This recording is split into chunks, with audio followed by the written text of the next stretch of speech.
안녕하세요. 저는 딸 하나 있는 60대 초반 여자입니다. 제가 글을 쓰게 된 이유는 인생에 두 번 다시 기억하고 싶지 않았던 한 사람을 35년 만에 또다시 얼굴을 마주하게 되는 충격적인 일이 있었습니다. 세월이 변했어도 예전의 성격을 그대로 가지고 있는 모습에 사람은 변하지 않는다는 걸 느낄 수 있었어요. 35년 전에 많이 부족했던 그때의 시절은 제 삶을 송두리째 무너뜨렸어요. 남편은 철도 공사를 했었고 저는 식당 일을 했었죠. 하루하루 사는 게 힘들었지만 저와 뱃속에 있는 아이를 지켜주기 위해 열심히 일하는 남편이 옆에 있어서 항상 행복했었습니다. 그렇게 별일 없이 잘 지내고 있었는데 어느 날 시모가 저를 집으로 불렀어요. 바쁘게 살다 보니 출산날이 얼마 남지 않을 정도로 만삭이 된 무거운 몸을 이끌며 시댁으로 찾아가게 되었죠. 상당히 심각한 얼굴로 시댁에 들어온 저를 바라보신 시모는 주방에서 과일과 차 좀 준비해 달라면서 평소와 다른 굳은 얼굴로 지시를 내렸습니다. 남편과 결혼했을 당시 처음에는 시모가 저를 잘 대해주셨지만 뱃속의 아이가 딸이라는 이유 하나로 저를 대하는 태도가 한순간에 바뀌게 되었었죠. 80년대 중반 시절을 겪어오신 분들이라면 그 시절에 어떤 일이 있으셨는지 다들 아실 거예요. 이때부터 임신 기간 중에 아이가 아들인지 딸인지 구별이 가능한 초음파 검사 기기가 국내에 완전히 상용화되었었죠. 저도 시부모님의 도움으로 아이의 성별을 확인할 수 있었지만 아들이 아닌 딸이라는 결과에 상당히 큰 실망을 하셨습니다. 이 시기에는 남아선호 사상이 강했었기 때문에 시모는 제가 시술을 받길 원했었어요. 성별 감식부터 시술까지 한 300만 원 정도의 가격으로 형성이 되었었죠. 시모는 예약까지 해두실 정도로 제 뱃속에서 자라고 있던 딸을 원하지 않으셨지만 제가 강하게 거부를 하자 그때부터 시모는 저를 막대하면서 온갖 상처를 주셨습니다. 최대한 좋게 상황을 풀어보려 했었지만 날이 가면 갈수록 시모와의 갈등이 심해졌고 그 영향이 남편한테까지 이어지면서 부부 사이에도 문제가 오게 되었었죠. 시모가 저를 무슨 일 때문에 부르셨는지 전혀 모르는 상태에서 일단 시키는 대로 주방에 들어가 과일과 차를 준비하고 있었어요. 그런데 잠시 뒤 누가 왔는지 시모가 벌떡 일어나 누군가를 반갑게 맞아주고 있었습니다. 저는 아무 생각 없이 과일이 담긴 접시를 들고 거실로 나왔는데 제 눈앞에 충격적인 광경을 목격하게 되면서 들고 있던 과일 접시를 떨어뜨리고 말았어요. 바닥으로 떨어진 접시가 깨짐과 동시에 제 마음도 산산조각이 나버렸죠. 바닥으로 떨어진 과일 접시가 깨지자 저를 바라보고 있던 임신한 여자가 놀랐는지 남편의 품속으로 들어갔어요. 시모는 저에게 애 떨어지게 뭐하는 짓이냐고 화를 내시더니 처음 본 임신한 여자를 소파에 앉혀주더니 바닥에 깨진 접시를 서둘러 치우라며 저를 보며 삿대질을 해댔습니다. 멍한 모습으로 앉아있던 남편을 바라봤어요. 어머님, 저 여자 누구길래 집안일을 왜 이렇게 못해요? 제 뱃속에 있는 어머님 손자가 많이 놀랐을까봐 걱정이에요. 일 하나 똑바로 하지 못하는데 당장 자르세요. 당연히 그래야지. 곧 해고시킬 배불뚝이 식모인데 내일부터 우리 집 식구가 아니니까 신경 쓸 필요 없다. 뭘 멍하니 서 있어? 깨진 접시 치우라니까. 당신 지금 뭐 하는 거야? 그 여자가 누군데 옆에 앉아 있는 건데 내 두 눈으로 보인 장면은 나 말고 다른 여자를 만나고 있었다는 거야? 빨리 대답해 보라고. 두 눈으로 봤으면서 나한테 무슨 말을 듣고 싶은 건데? 내가 바람이라도 폈다는 말을 직접 듣고 싶기라도 한 거야? 딱 보면 어떤 상황인지 알잖아. 아, 이제 알겠네. 앞뒤가 꽉 막힌 사람이 있다던데. 오빠랑 결혼한 사람이 저 여자야? 어쩜? 생긴 것도 정말 식모같이 생겼네. 그래서 언제 이혼할 건데? 내가 그래서 다들 한자리에 부른 거다. 며느리 너는 지금부터 내가 하는 말 잘 들어라. 감정적으로 생각해서 결정한다고 해결되는 거 아무것도 없다. 지금 너는 내 아들과 새 며느리가 앉아있는 모습을 보고 화가 많이 났겠지만, 그래서 당장이라도 간통죄로 처벌받게 하고 싶겠지만, 그래봤자 1, 2년 살다 나오면 끝이다. 별거 있니? 시간만 때우다가 나오면 되는 건데, 그렇게 한다고 해서 너한테 남는 게 뭐가 있을 것 같아? 시간과 감정을 소모할 바엔 차라리 뭐라도 하나 가져가는 게 좋지 않겠어? 네가 악착같이 지키려는 뱃속에 있는 아이도 조만간 태어날 텐데 법적으로 처리하려고 힘든 시간을 보내려 하지 말고 이거 받고 새삼 살도록 해라. 어차피 너도 뱃속의 아이 문제로 많이 힘들어하고 있잖아. 그 정도 돈이면 당분간 먹고 사는 데는 큰 문제 없을 것 같은데. 어떻게 생각하니? 생각보다 많이 들어있지? 내가 너한테 해줄 수 있는 마지막 배려다. 너희 사돈어른께서 최근에 폐암으로 상당히 고생하고 있다지?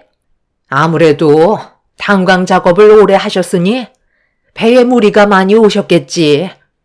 치료비까지 생각해서 넣어놨으니까 좋게 마무리하고 끝내도록 하자. 너희 가족 지금 병원비도 없어서 힘든 상황인 걸 알고 있는데 그거라도 가져가야 너희 사돈 명줄이라도 조금 더 연장시킬 수 있지 않겠니?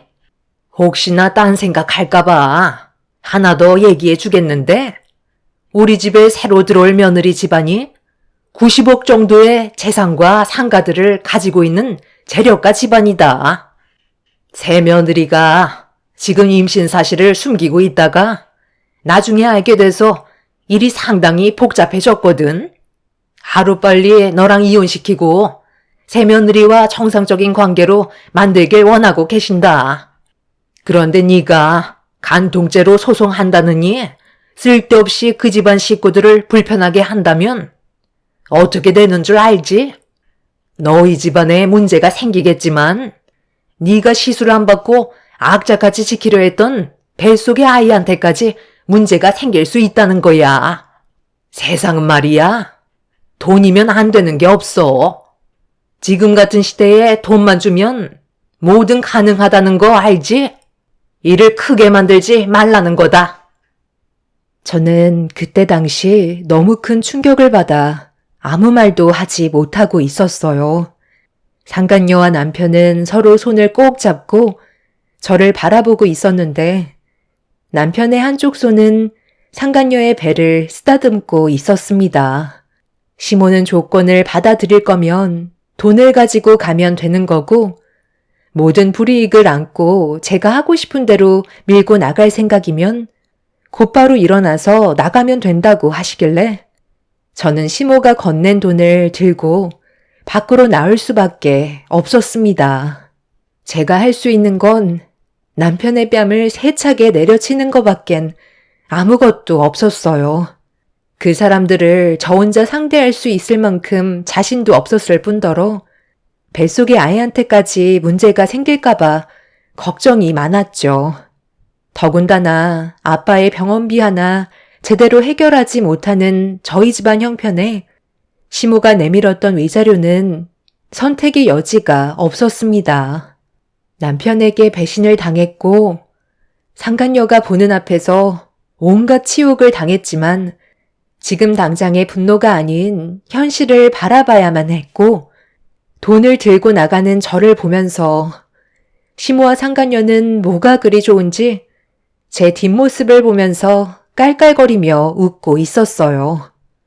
언젠간 그 사람들에게도 벌이 내려지길 간절히 바라면서 눈물을 흘렸고, 그렇게 시모가 원하는 대로 저와 남편은 남이 되고 말았습니다. 뱃속의 아이만 아니었다면 그 사람들을 절대 용서하고 싶지 않았지만 혼자의 몸이 아니었기 때문에 제가 받는 정신적 고통 또한 참아내야만 했어요. 스트레스는 아이한테 좋지 않기 때문에 최대한 감정을 추스를 수밖에 없었죠. 부모님께는 남편과 이혼했다는 말을 최대한 늦게 하고 싶어 꺼내지 않고 있다가 어느새 출산의 고통이 와서 산부인과에 입원을 하게 됐는데 엄마는 조서방이 왜 오지 않냐며 물어보셨지만 아무 말도 하지 못했었어요. 그렇게 저는 엄마의 도움을 받으면서 이 악물고 힘겹게 지켜낸 제 딸을 출산할 수 있었습니다.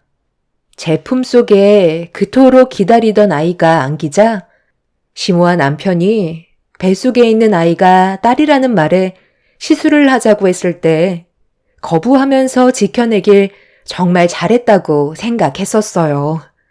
그리고 그날 참아왔던 눈물이 터져 나왔고 제 딸을 안고 한참 동안 오열을 하고 말았습니다.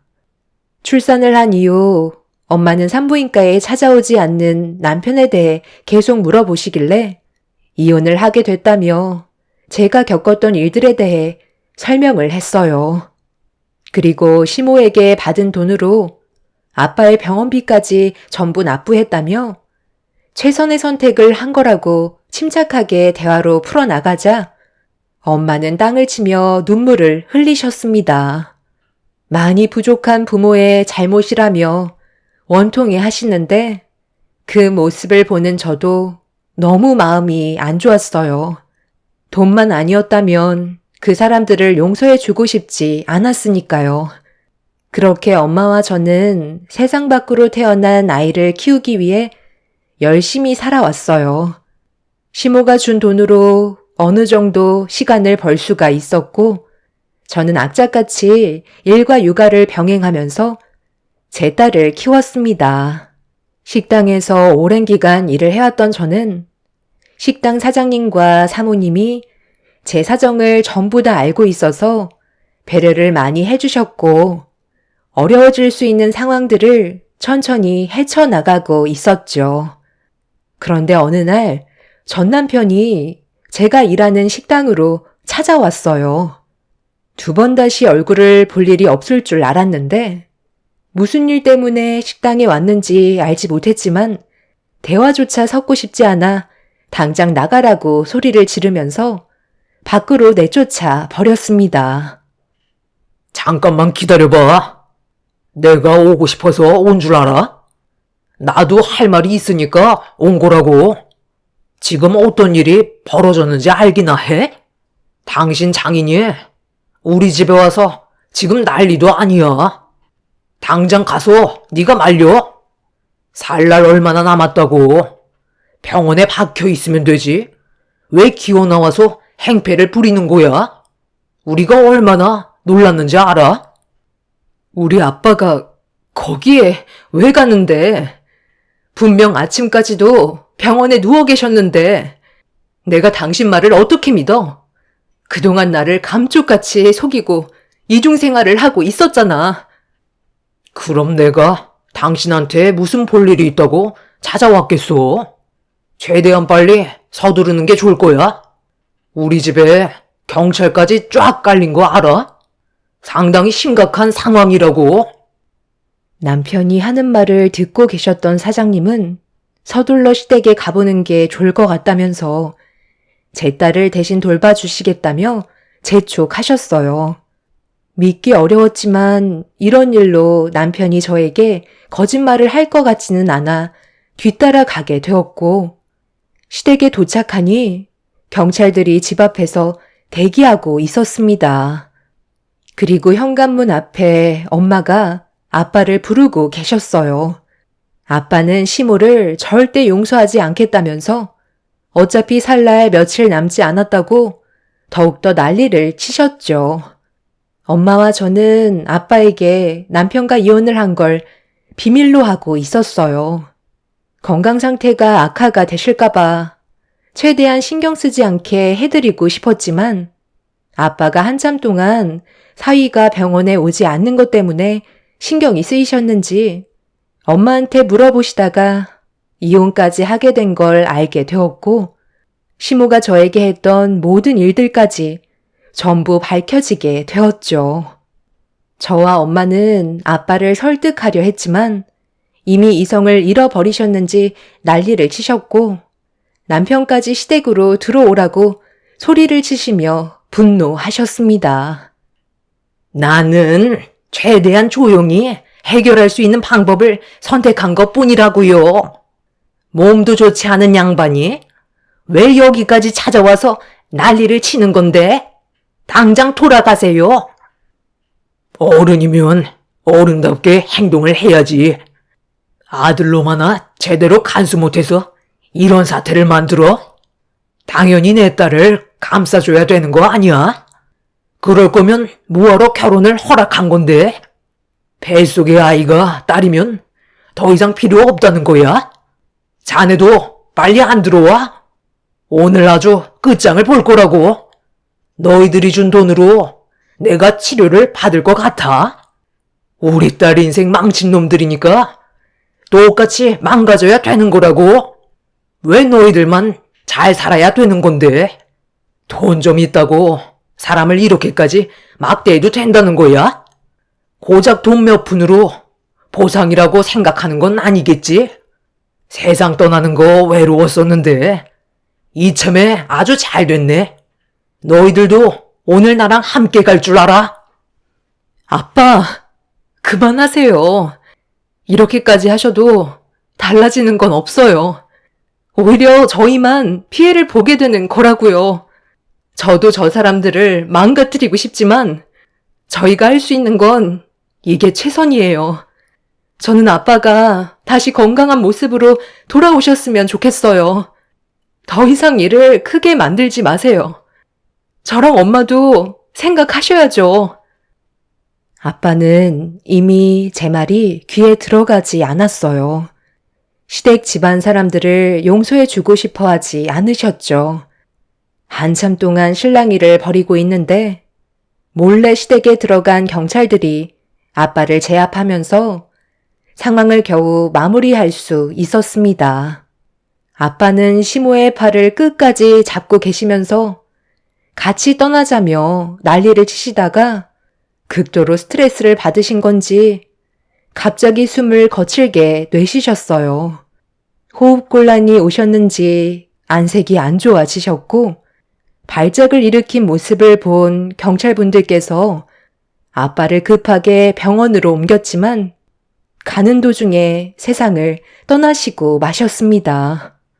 아빠가 세상을 떠나게 되자 엄마도 제정신이 아니게 되었고 저희 집안은 순식간에 무너지고 말았었죠.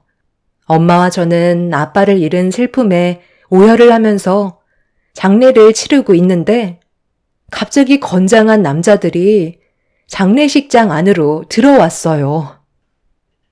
지금 남의 장례식장에 와서 이게 무슨 행패예요? 경찰에 신고하기 전에 당장 멈추세요. 왜 물건들을 부시냐고요? 엄마, 경찰에 당장 연락해요. 출산한 지 얼마 안 돼서 몸도 안 좋은데 내가 여기까지 와야 되겠어? 그때 돈 쥐어줬으면 그냥 조용히 입 닫고 살면 되는 거지. 하마터면 가부될 뻔했잖아. 우리 아빠가 오죽했으면 그렇게까지 했겠어? 나는 이미 너 때문에 남편과 아빠를 잃었고 내 삶까지 전부 망쳤는데 이게 왜 우리 잘못이야?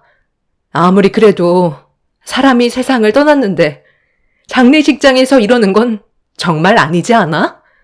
너는 가진 게 많으니까 이런 식으로 해도 된다는 거야?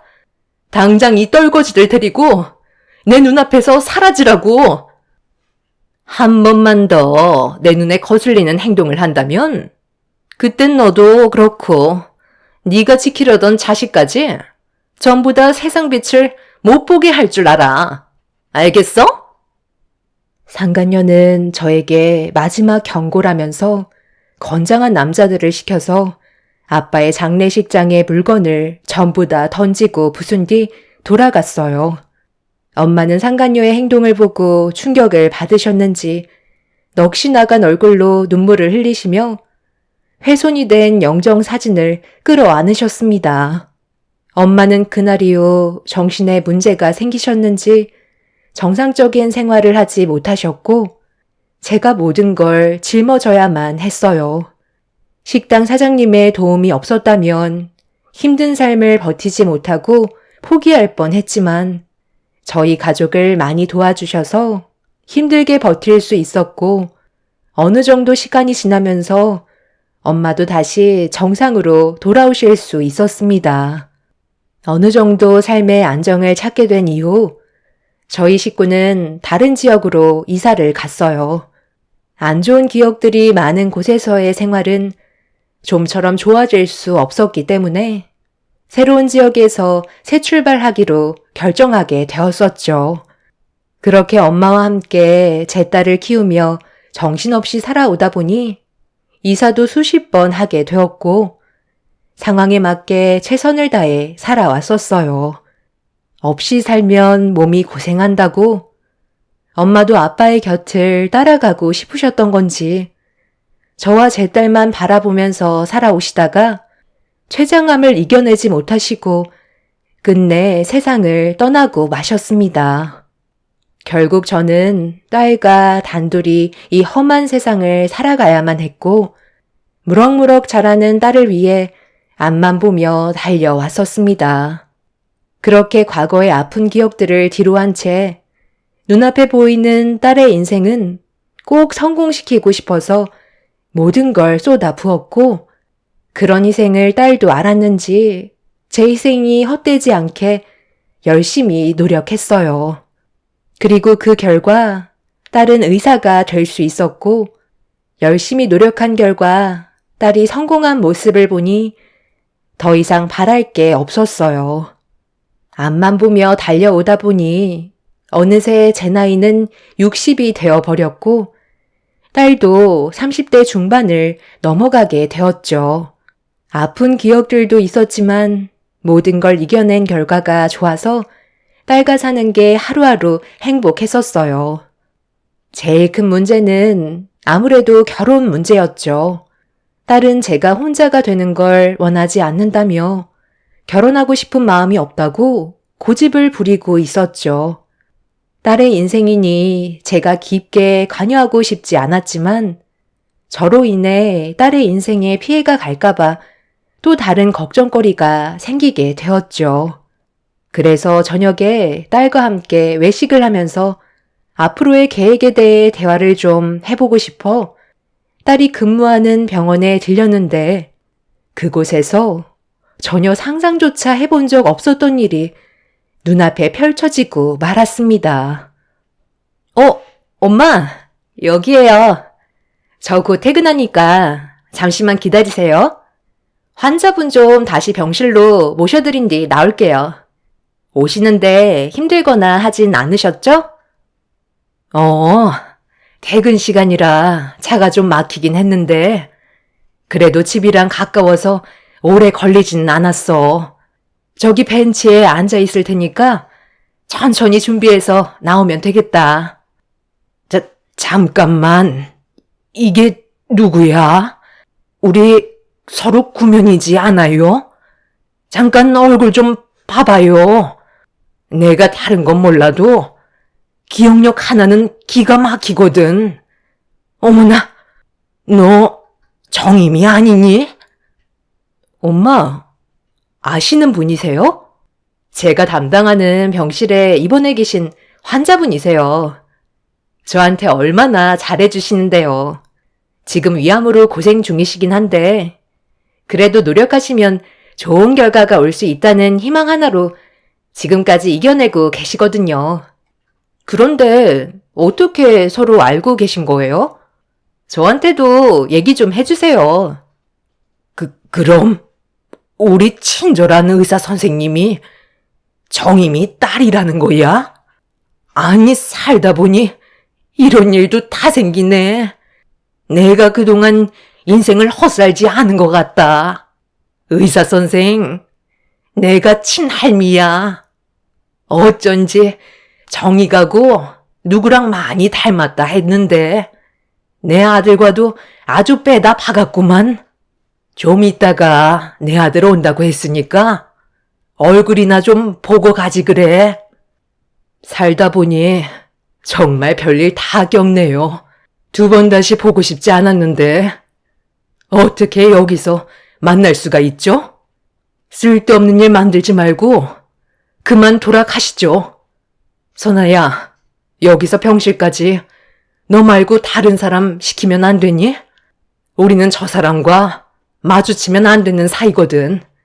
엄마가 예전에 아픈 과거에 대해 얘기해 준 적 있지? 제 말이 끝나는 순간 딸은 사색이 된 얼굴로 휠체어에서 손을 뗐어요. 그리고 천천히 뒷걸음질 치더니 제 옆으로 다가왔죠. 전시모는 살짝 당황한 얼굴로 어색한 분위기를 풀기 위해 웃으면서 대화를 이어나가려 했지만 저는 시모의 말을 듣고 싶지 않아 딸의 손을 잡고 몸을 돌렸습니다. 그러자 시모가 저와 딸을 다급하게 부르더니 갑자기 울먹이기 시작했어요. 그리곤 과거에 안 좋았던 기억들 때문에 그런 거면 용서해달라면서 지난 일로 얼굴을 붉히지 말라며 애원하셨습니다. 이제 와서 갑자기 용서를 해달라고요? 세상 떠날 때 됐으니까 좋게 마무리하고 떠나고 싶으신가 봐요. 저는 아직도 가끔씩 그때의 기억들이 꿈에 나와서 저를 괴롭히고 있다고요. 당신과 그놈이 저에게 얼마나 큰 상처를 줬는지 알면서 어떻게 용서라는 말이 나와요? 저희 인생에 그만 들어오시죠. 이미 30년이 훨씬 지난 일들이고 지금은 상황이 많이 바뀌었다고요. 당신이 아무리 나한테 용서를 구한다고 해도 저는 받아줄 생각 없어요. 나도 그때 당시 왜 그랬는지 모르겠다. 세월이 흐른 만큼 과거의 일들을 후회하면서 살고 있었고 너를 언젠가 만나게 되면 미안했다는 말을 꼭 하고 싶었다. 그러니까 지금 저분이 예전에 엄마의 시어머니였다는 말이에요? 과거에 외할아버지도 돌아가시게 만들고 저희 가족을 한꺼번에 무너뜨렸던 사람이라고 했잖아요. 그리고 제가 엄마 뱃속에 있었을 때 친할머니가 딸이라고 시술을 하려는 거 엄마가 끝까지 지켰었다면서요. 제가 저희 엄마한테 과거에 힘들었던 일들을 전부 다 들었거든요. 그건 그냥 과거일 뿐이야. 어찌됐든 지금은 건강하게 잘 살고 있잖아. 그때 당시 남아 선호 사상이 워낙 강해서 그런 일들은 아주 흔한 일이었다. 저는 당신이랑 조금의 말도 섞고 싶지 않으니까 괜히 저희와 엮일 생각 하지 마세요. 선아야, 네가 담당하고 있는 환자면 다른 의사로 바꾸는 게 좋을 것 같다. 어머니, 왜 밖에 나와 계세요? 제가 금방 온다고 했었잖아요. 아직 저녁 날씨는 쌀쌀하다고요. 이제 그만 병실로 들어가는 게 좋겠어요. 그런데 무슨 일이 있으셨어요? 안색이 너무 안 좋으신데요. 고개를 돌려보라고요? 아니, 당신이 여긴 어떻게? 어머니, 갑자기 이게 무슨 상황인 거예요? 왜 저 사람이 여기 있는 거냐고요? 시모는 전 남편에게 좀 전에 있었던 일들에 대해 전부 다 설명을 하자 전 남편은 그동안 알고 지냈던 담당 의사인 제 딸이 자기 친딸이었다는 거에 엄청난 충격을 받은 상태였어요. 전 남편이 자기 핏줄인 딸에게 다가가자 제 딸은 뒷걸음질 쳤고 저희는 일단 그 상황을 벗어나려고 몸을 돌렸는데 전 남편이 제 앞을 가로막으면서 다짜고짜 무릎부터 꿇었어요. 그리곤 제 바지를 잡고 놓아주지 않고 있었죠. 남편의 눈빛은 저를 절대로 놓치지 않겠다는 결심이 보였습니다. 내가 당신을 그동안 얼마나 찾아다녔는지 알아? 나도 피해자라고. 그 사람들이 우리 집안을 무너뜨리게 만들어서 집안 꼴이 말이 아니었었어. IMF로 집안의 위기가 찾아왔었고 그 집안에도 회복하기가 힘들 만큼 경제적인 손해가 막대했었는데 그때 가족이라는 명분 때문에 도와주다가 우리까지 막대한 피해를 입었다고. 결국 그 집안 식구들도 빈털터리가 돼서 길거리에 나앉을 위기까지 오고 말았었지. 그때부터 그 사람이랑 하루도 빠짐없이 싸웠고 아들까지 뺏긴 채 결국 서로에게 너무 큰 피해만 주는 것 같아 이혼을 결정했어. 그때부터 나는 부모님과 함께 살았었는데 계속 당신이 그리운 거야. 그래서 예전에 일하던 식당에도 찾아가 봤지만 이사를 했다는 소식만 듣고 더 이상 찾을 수 있는 방법이 없어 지금까지 혼자인 몸으로 살아왔던 거야. 당신이 떠나간 후에야 내가 잘못한 걸 알게 됐지만 그땐 이미 후회도 늦었다는 걸 알 수 있었어. 우리 아버지는 막대한 빚을 갚기 위해 막노동에 뛰어들다가 현장 사고로 세상을 떠나셨고 나는 어머니와 함께 지금까지 이 악물고 버티면서 살아왔었는데 한번 무너진 가정은 쉽게 회복이 안 되더라고. 보다시피 지금 나도 하루하루 힘들게 일당직 하면서 어머니와 삶을 연맹하고 있는 중이야. 병원비도 몇 달치나 밀려 있어서 이제는 어떻게 해야 할지 모르겠어. 어머니 병만 괜찮아진다면 숨 좀 쉴 수 있을 것 같은데 사람 일이라는 게 쉽게 바뀌지가 않잖아. 그런데 여기서 당신을 만나게 될 줄 몰랐고 우리 딸이 어머니 담당 의사였다는 게 너무 놀라워. 그래서 뭘 바라시는 건데요? 우리 엄마한테 하시는 말을 대충 들어보면 엄마와 저를 과거에 내치고 다른 여자랑 살림을 차렸는데 IMF로 인해 모든 게 무너졌고 지금까지 빚에 허덕이며 살고 있다는 거잖아요. 그리고 의사인 제가 당신 친딸이라는 걸 알게 되니 눈앞에 길이 열린 것 같으니까 엄마한테 무릎 꿇고 도와달라는 거 아니에요? 당신들이 어떤 짓을 저질렀는지 알고나 있으세요? 지금까지 어떤 삶을 살아왔는지 아냐고요. 그런데 막상 제가 의사가 되고 삶의 여유가 있어 보이니까 저희한테 빌붙고 싶으신가 봐요. 그런데 이거 어쩌죠? 저는 당신들이 아무리 제 친할머니고 친아빠라 할지라도 그동안 엄마가 살아온 세월을 보면 절대로 용서할 수가 없거든요. 엄마랑 제가 당신들 사정 봐줄 만큼 마음이 넓지가 않아서요. 피가 섞였다고 다 같은 피가 아니에요.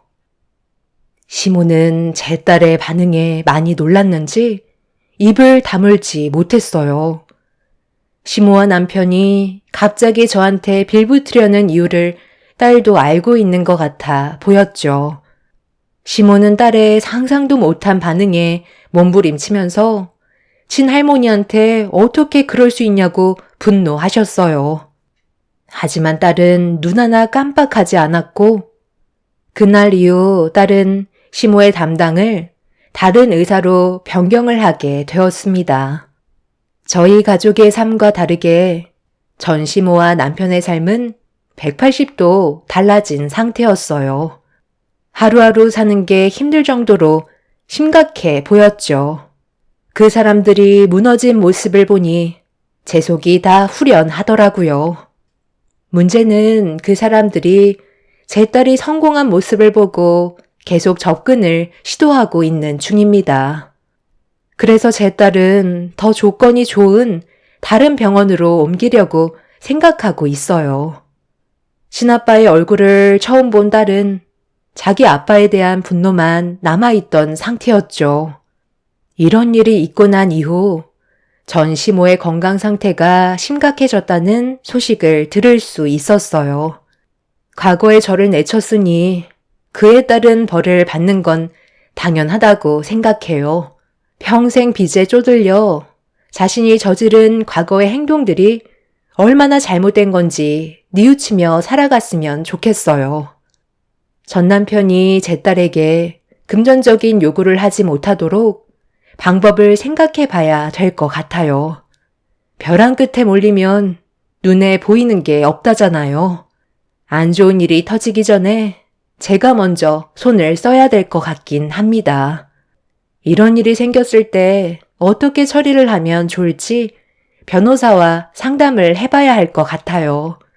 저와 제 딸에게 조금이나마 도움이 될 수 있는 방법을 알려주신다면 감사하겠습니다. 힘들게 살아온 인생, 이제야 행복이 찾아왔나 싶었는데 또다시 먹구름이 몰려오는 것 같아 걱정이네요.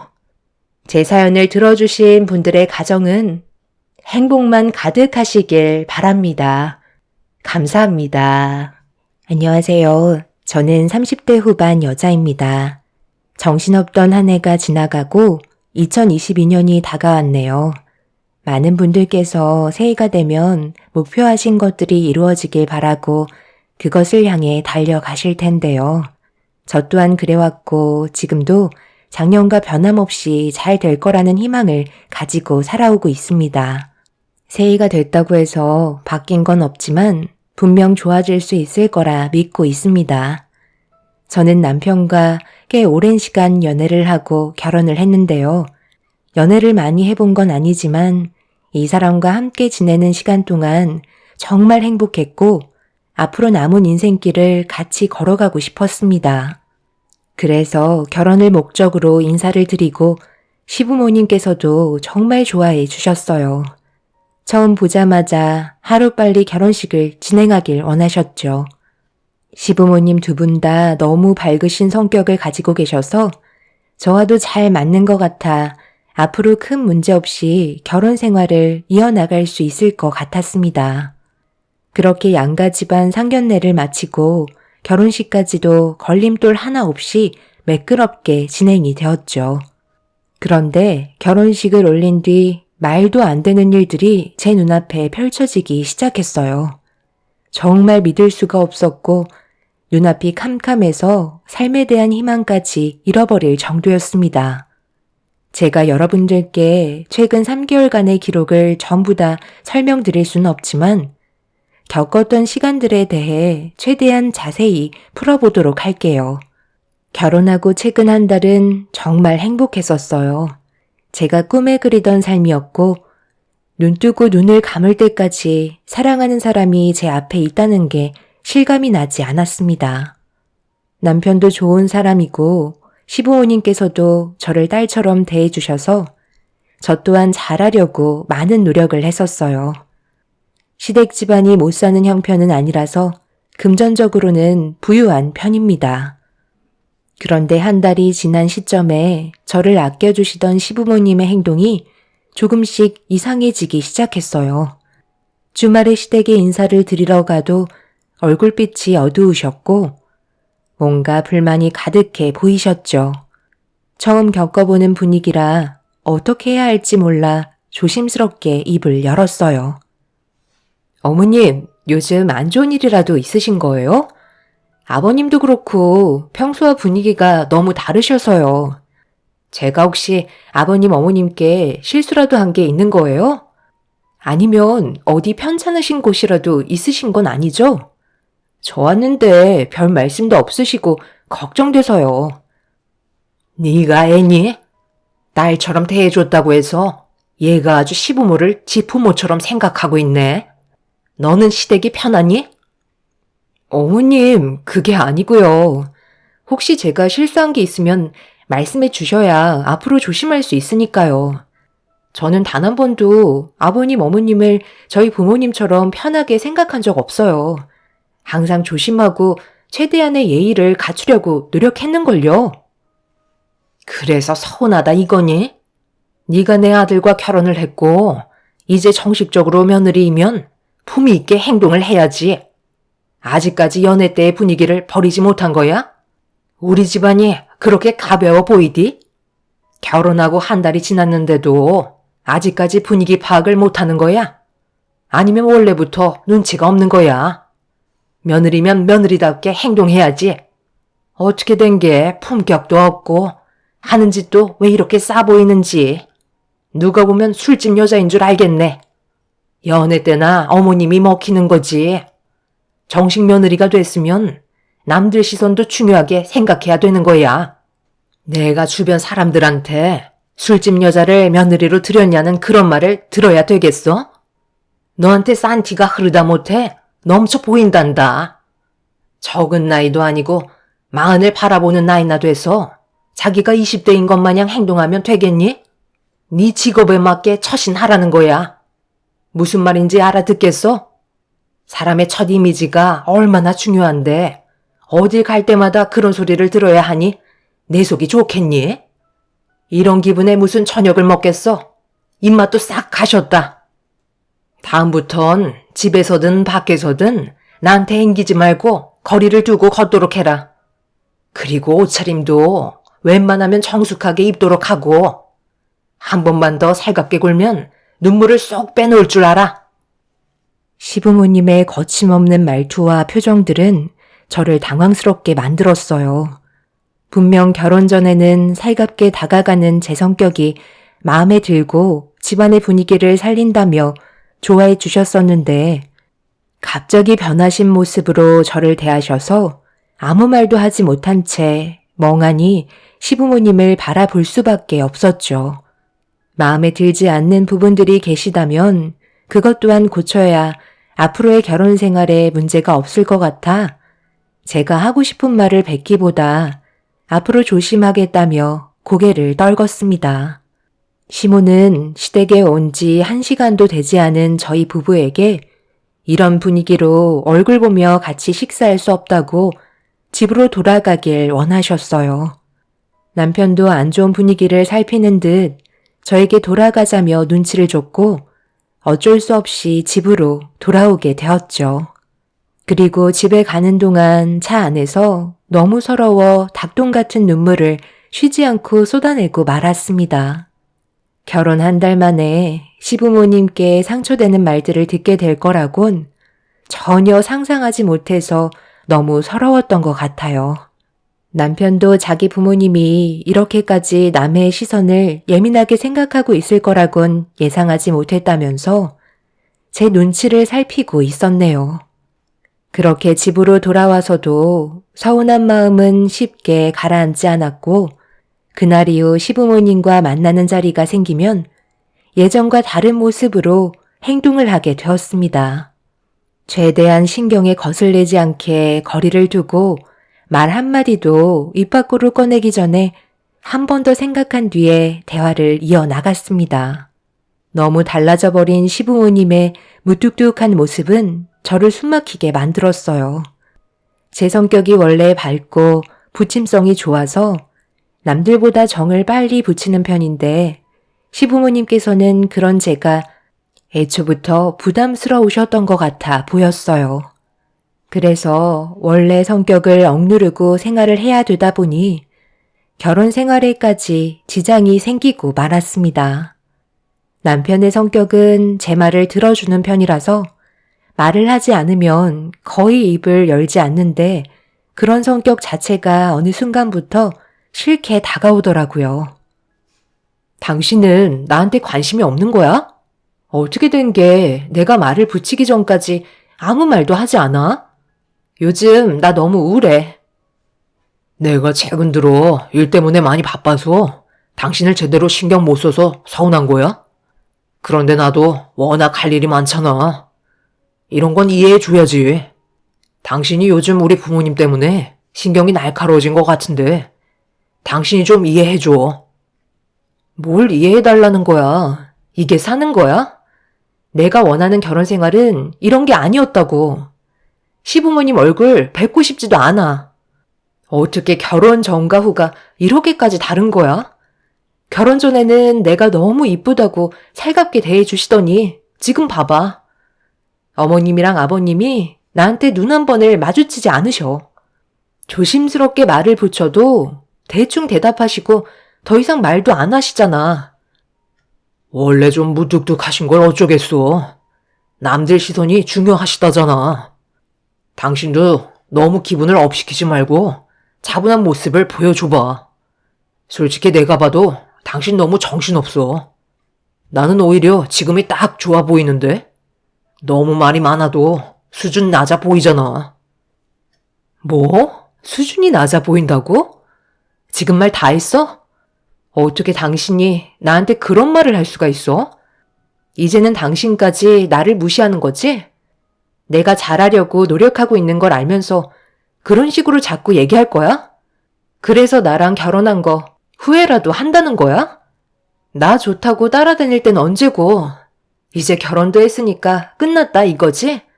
정말 당신한테 너무 서운하다. 남편은 듣기 싫다는 듯 방으로 들어가 버렸어요. 결혼 한 달이면 깨가 쏟아질 시기인데 이건 누가 봐도 결혼 10년 차는 된 것 같은 느낌이었습니다. 아무리 연애를 오래 했다 해도 상대방의 예의가 아닌 행동을 보인 남편에게 너무 큰 실망을 하게 되었고 처음으로 결혼을 후회하게 되었어요. 연애를 했을 때는 저를 아껴주고 뭐든 다 해줄 것처럼 행동하던 남편이었는데 예전과는 너무도 달라진 모습에 앞으로 함께 걸어가야 할 삶이 눈앞에 캄캄할 정도로 아무것도 보이지 않았습니다. 그렇게 한 달이 지나 2달째가 되었을 때 남편이 퇴근하고 집에 들어올 시간이 한참 지났는데도 집에 오지 않길래 그래도 남편이라고 걱정되는 마음에 몇 번이나 전화를 걸어봤지만 받지 않더라고요. 그런데 잠시 뒤 문자 한 통이 와서 확인을 해보니 남편이 시댁에 있는지 그날 저와는 한마디 상의도 없이 시댁에서 자고 간다며 다음날 보자는 한마디 하고 아무런 연락도 주지 않았어요. 제 생각은 전혀 하지 않고 남편 멋대로 하는 행동 때문에 너무 화가 나 시모에게 전화를 걸었습니다. 역시나 받지 않았고 시부께도 전화를 했는데 똑같이 받지 않으시더군요. 시댁 식구들 전부 다 저를 무시하는 행동을 참을 수가 없어 짐을 챙기고 시댁으로 향하려고 집 밖을 나서려는 순간 시모에게 전화가 왔어요. 저도 이미 감정이 안 좋아진 상태라 좋지 않은 목소리로 전화를 받았습니다. 왜 이렇게 사람을 귀찮게 하는 거야? 내 아들이 분명 얘기했을 텐데. 도대체 뭐가 불만이길래 전화를 수십 통이나 한 거야? 어머님, 지금 이 상황이 상식적으로 이해가 되세요?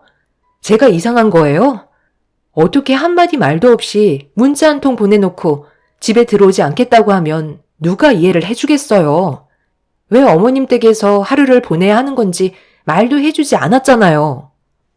내 아들이 오래간만에 부모와 함께 지내고 싶다는 건데 그게 그렇게 잘못된 거니? 너도 사돈댁에서 자고 올 때도 있잖아. 제가요? 저는 결혼하고 나서 단 한 번도 그렇게 한 적 없는데요. 그이랑 같이 가서 하룻밤 자고 온 적은 있어도 저 혼자 개인적으로 행동하진 않았어요. 이 문제는 이해를 떠나 부부로서 서로에 대한 예의가 아니라고요. 제 말이 틀렸나요? 너 지금 시애미가 얘기하는데 목소리 높여서 대들고 있는 거니? 이제야 본성이 나오는구만. 사람은 평생 알아가도 모른다더니만 그 말이 너한테 딱 맞는 것 같다. 오늘 이 시간 이후로 내 아들 2번 다시 못 볼 줄 알아. 우리가 큰 돈 들여 신혼집도 큰 집으로 50평짜리 마련해 줬는데 너는 고작 혼수 8천밖에 안 했었잖아? 솔직히 나는 그때부터 너를 마음에 들어하지 않았거든. 우리 집을 뭘로 알고 혼수를 8천밖에 안 해? 최소 몇 억은 해줘야 하는 거 아니니? 어머님, 갑자기 그 말이 왜 나오는 거예요? 그때는 혼수 8천도 많다고 하셨잖아요. 이제 와서 이러시는 이유가 뭐예요? 내가 그럼 그 자리에서 혼수 가지고 난리 쳐주길 바랬다는 거야? 다 내 아들 생각해서 거기까지 한 거는 생각 안 하니? 좋게 좋게 봐주면 너도 눈치껏 행동을 해야지. 어디서 집안의 가장인 남편한테 오라가라 명령이야. 나중엔 머리 위로 받고 올라서겠다. 됐고, 너랑 목소리 높이면서 대화조차 섞고 싶지 않으니까 이만 끊어야겠다. 오늘 이 시간 이후로 내 아들 얼굴 볼 생각 하지 마라. 너처럼 자기가 뭘 잘못했는지도 모르는데 굳이 서로 봐봤자 좋은 말도 안 나오잖아? 내 아들 돌려보내면 너는 분명 또 사람 들들 볶으며 나불나불 거리겠지. 내 말이 틀렸어? 이런 내 결정이 마음에 안 들면 이혼하던지.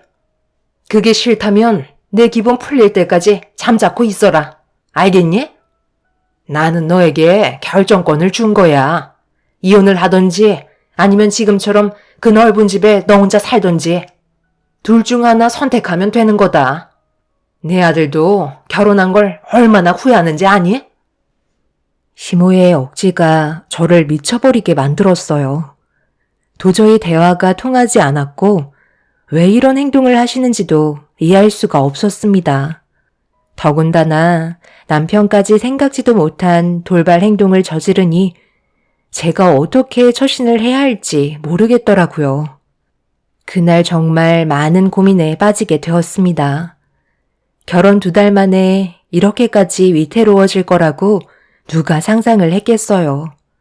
그래서 이혼을 하던 결혼 생활을 계속 유지하던 확실하게 짚고 넘어가야 할 것 같아 며칠 동안 고민 끝에 아침 일찍 남편에게 시댁으로 가고 있다는 문자 한 통 남기고 출발을 하게 되었습니다. 저도 더 이상의 미련은 없었던 것 같아요. 그래서 후회를 남기고 싶지 않았습니다. 결국 모두가 한자리에 모이게 되었고 침묵이 흐르는 가운데 제 얼굴을 보지 못하고 고개를 떨구고 있는 남편을 향해 질문을 했어요. 앞으로의 결혼 생활에 대해 진지하게 생각하고 있는지 아니면 그만 끝내고 싶은 건지 확실하게 물어봤습니다. 당신이 이렇게까지 멋대로 하는 사람인지 나는 정말 몰랐어. 미리 알았더라면 결혼은 생각하지도 않았을 거야. 나도 내가 이기적인 사람이란 거 알고 있어. 하지만 이게 내가 원하는 거야. 부모님도 나와 함께 시간을 보내고 싶어 하셔. 너도 그럼 들어와서 살면 되겠네. 50평짜리 집에서 뭐하러 혼자 버티고 있어? 그 집도 조만간 처분할 생각이다. 네가 우리 집에 들어와서 살면 나야 편하지. 요즘 몸도 힘들어서 가정부 하나 드릴까 했는데 그 자리 네가 들어오면 되겠다. 결국 이런 거였어요. 제가 어머님 댁에서 함께 살길 원해서 그런 거였네요. 이 사람이 여기 있으니까 결혼한 제가 어쩔 수 없이 들어와 살게 될 걸 예상하신 건가요? 그런데 저는 그렇게 할 생각이 전혀 없는데요. 그럼 여기서 끝내는 거지. 나는 내 아들을 옆에 끼고 살 건데 너도 좋아서 결혼했으면 어느 정도 양보를 해줘도 되잖아. 제가 봤을 때 방법이 틀린 것 같은데요. 안 좋아진 감정 상태로 들어와서 살라고 하면 누가 좋다고 들어오겠어요. 당신도 생각이 이렇게까지 짧을 줄 몰랐는데 정말 실망이다. 결혼 3달 만에 갈라서게 될 줄 몰랐는데 확실하게 정 뗄 수 있겠네요. 남아있던 좋은 기억까지 오늘 어머님 댁에 던져버리고 가겠습니다. 하루빨리 이 사람과 이혼하는 게 저에게도 이득이겠네요. 그렇잖아도 너 온다고 하길래 여기 이혼 서류 준비했다. 계속 얼굴 보는 것도 지겹잖니? 한 번이라도 안 마주치는 게 좋지 않겠어? 일단 사인부터 해라. 합의 이혼할 거지? 서로 손해볼 건 없을 것 같은데 잘 생각한 거야. 그래도 이혼만큼은 깔끔하게 할 수 있겠네. 시댁 식구들의 행동에 입을 다물지 못했습니다. 기다렸다는 듯이 이혼 서류를 내미는데 온몸에서 소름이 돋을 정도였어요. 저도 남편과 함께 했던 좋았던 추억들 모두 던져버리고 결혼 3개월 만에 이혼을 할 수밖에 없었죠. 저희 부모님께서도 이런 상황들이 믿어지지가 않으셨는지 입을 다물지 못하고 계셨어요. 엄마는 연애 기간은 길었지만 결혼 생활이 짧았기 때문에 그나마 다행이라며 인연이 아닌 사람이었다고 생각하라고 시간이 모든 걸 다 해결해 준다는 말로 저를 위로해 주셨습니다. 그날 이후 저는 남편과 함께 했던 모든 순간들을 잊어버리려고 일에만 열중했고 하루하루 제 삶을 찾아가기 위해 노력하고 있었습니다.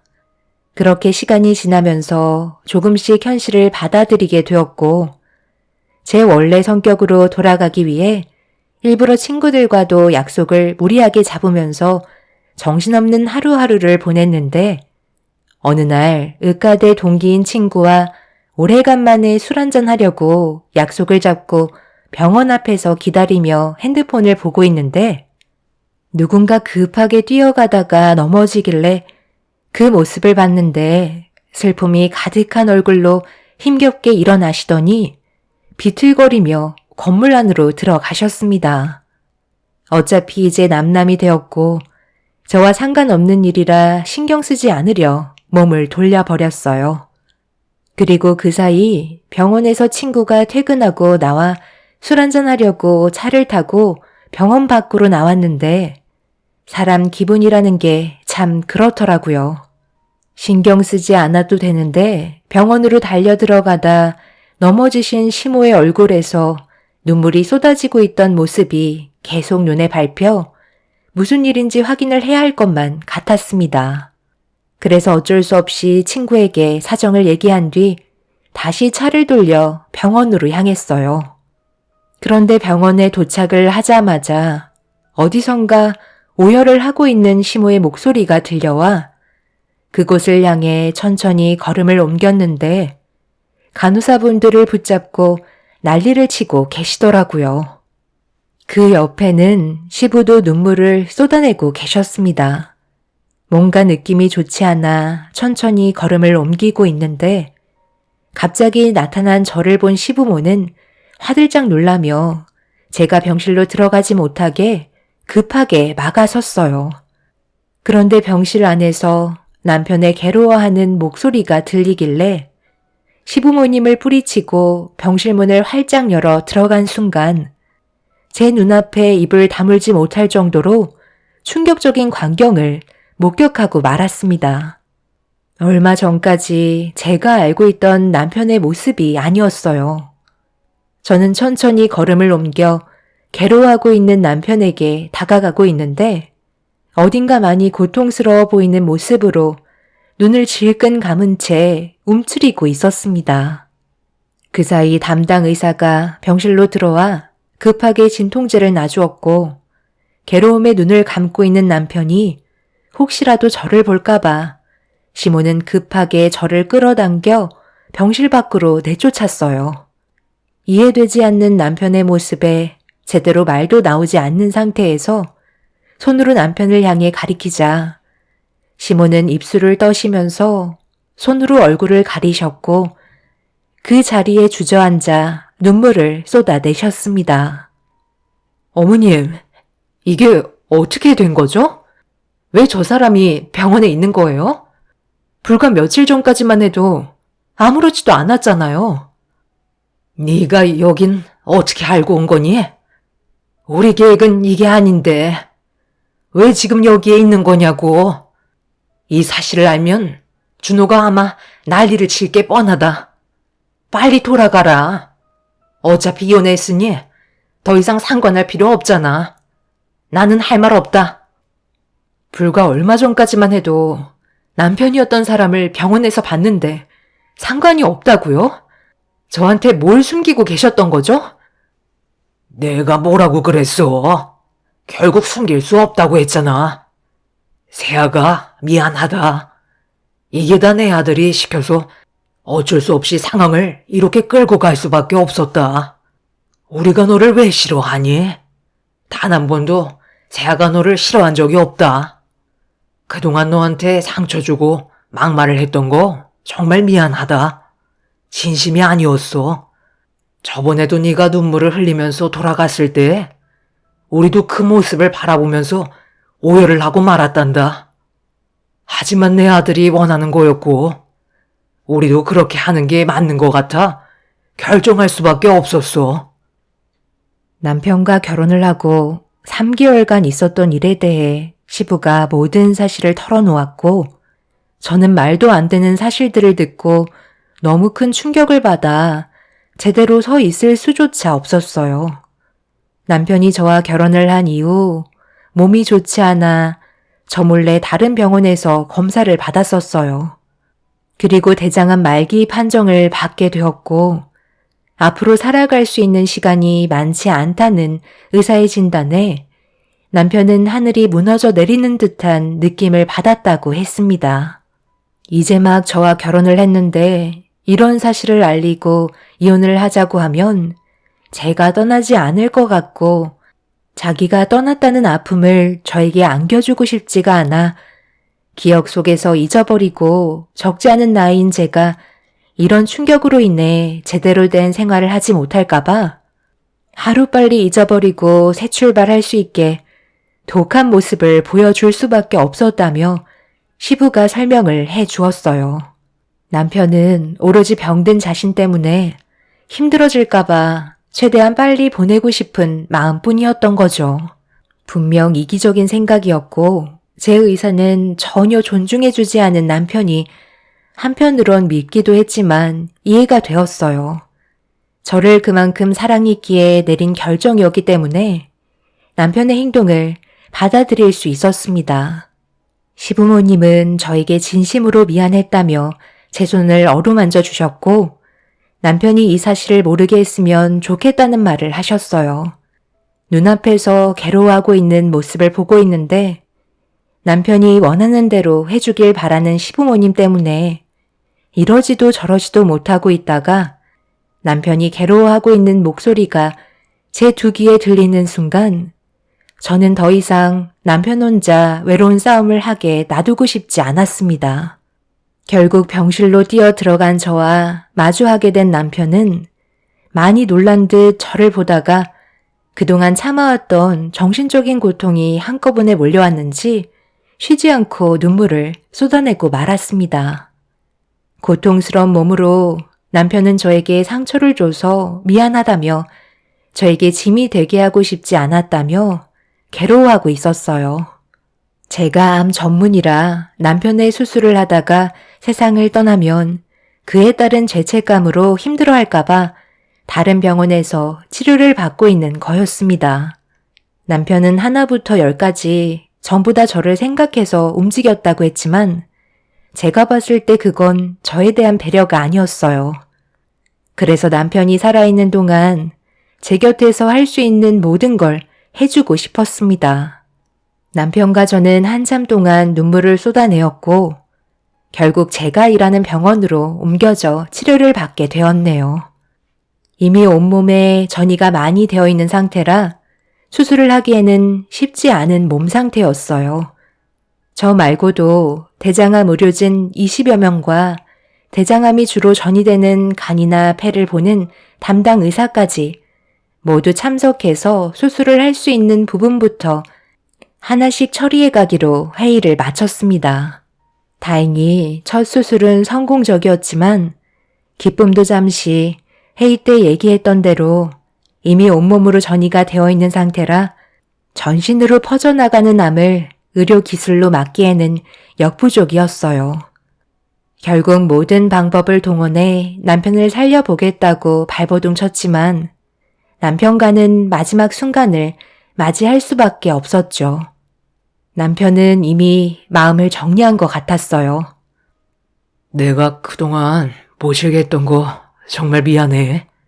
이렇게 될 줄 알았으면 그렇게까지 할 필요가 없었을 텐데 당신이 겪게 될 아픔들을 보면서 눈을 감고 싶지 않았어. 사랑하는 사람을 혼자 남겨두고 세상을 떠난다는 게 너무 싫었어. 내 눈앞에서 슬퍼하는 당신의 모습을 보면서 눈을 감고 싶지 않더라고.